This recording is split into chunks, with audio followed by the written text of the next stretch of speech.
आज आम्ही जिल्हाधिकारी मार्फत राष्ट्रपती महोदयाला निवेदन दिलं आणि निवेदनाचा संदर्भ असा आहे की भारतीय राज्यघटनेमध्ये जे काही आरक्षण दिलं होतं, राजकीय आरक्षण, पर्टिक्युलर मी वापरतो की राजकीय आरक्षण जे दिलं होतं त्या राजकीय आरक्षणाची मुदत फक्त 10 वर्ष ही अपेक्षित होती आणि डॉक्टर बाबासाहेब आंबेडकरांनी 1954मध्ये त्यांची या आरक्षणाच्या संदर्भामध्ये भूमिका स्पष्ट केली होती। परंतु इथल्या सत्ताधारी जे काही लोक होते ते काँग्रेस असो, राष्ट्रवादी असो किंवा BJP असो किंवा त्यांचे सहयोगी पक्ष असो, हे दर 10 वर्षांना ते राजकीय आरक्षण वाढवतात आणि समाजामध्ये एक असा मेसेज दिला जातो का जे अनुसूचित जाती आणि जमातीचं जे सरसकट आरक्षण आहे ते फक्त 10 वर्षाचं होतं, परंतु तशी भूमिका नाही। नोकरीतील आरक्षण असो, पदोन्नतीतील आरक्षण असो किंवा शिक्षणातील आरक्षण येतो, हा इथल्या अनुसूचित जाती जमातीचा मूलभूत अधिकार आहे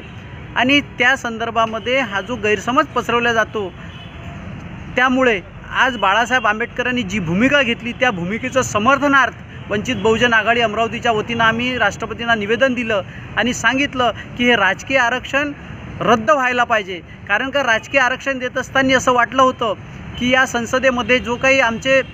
दलित समाजाचे, अनुसूचित जाती जमातीचे जे काही खासदार आमदार निवडून जातील ते बाबासाहेबाचे लाल होतील, परंतु आम्ही बघतो की एकीकडे दलित समाजावर अन्याय अत्याचार होतं आणि हे बाबासाहेबांचे लाल होण्यापेक्षा हे काँग्रेस, BJP आणि राष्ट्रवादी आणि ज्या काही इतर जे काही पक्ष आहेत त्यांचे दलाल बनलेले आहेत आणि यांच्या या आरक्षणामुळे समाजाला कोणताही फायदा नाही, म्हणून हे आरक्षण रद्द व्हावं अशी मागणी आम्ही आज राष्ट्रपतीकडे केलेली आहे। आज आम्ही जिल्हाधिकारी मार्फत राष्ट्रपती महोदयाला निवेदन दिलं आणि निवेदनाचा संदर्भ असा आहे की भारतीय राज्यघटनेमध्ये जे काही आरक्षण दिलं होतं,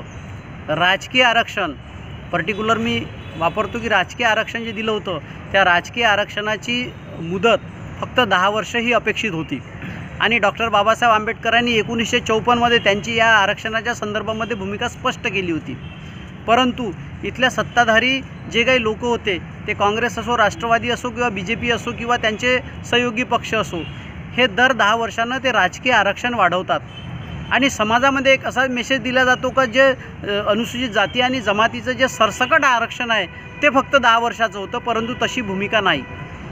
नोकरीतील आरक्षण असो, पदोन्नतीतील आरक्षण असो किंवा शिक्षणातील आरक्षण येतो, हा इथल्या अनुसूचित जाती जमातीचा मूलभूत अधिकार आहे आणि त्या संदर्भामध्ये हा जो गैरसमज पसरवला जातो, त्यामुळे आज बाळासाहेब आंबेडकरांनी जी भूमिका घेतली त्या भूमिकेचं समर्थनार्थ वंचित बहुजन आघाडी अमरावतीच्या वतीनं आम्ही राष्ट्रपतींना निवेदन दिलं आणि सांगितलं की हे राजकीय आरक्षण रद्द व्हायला पाहिजे। कारण का राजकीय आरक्षण देत असताना असं वाटलं होतं की या संसदेमध्ये जो काही आमचे